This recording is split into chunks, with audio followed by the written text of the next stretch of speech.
Cette fin de semaine s'achève dans un contexte de nervosité totale. À ce stade, nul ne sait quand les mesures de confinement adoptées dans certains pays touchés par le coronavirus prendront fin, ni combien de temps l'activité restera au ralenti, quelles seront les retombées, sa durée. Bref, rien de pire que cette absence de perspective pour les marchés.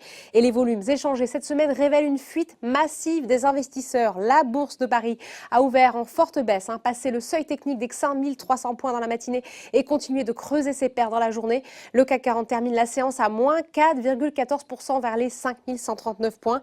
La quasi-totalité des indices sectoriels ont passé la journée dans le rouge. Mais l'une des données phares du jour, c'est cette chute spectaculaire des prix du pétrole, presque 10%.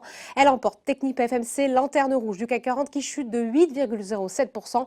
Le Brent s'échange désormais à 45 $ contre 70 début janvier, un plus bas qui n'avait pas été atteint depuis juillet 2017.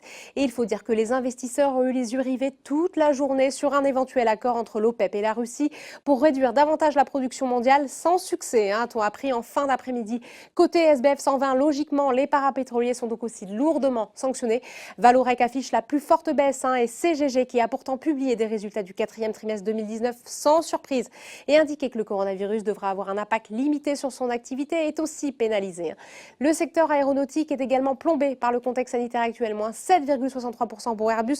Le groupe aéronautique a annoncé jeudi n'avoir enregistré aucune commande en février. Les valeurs bancaires continuent de chuter au fur et à mesure que des banques centrales annoncent des assouplissements monétaires pour endiguer la crise.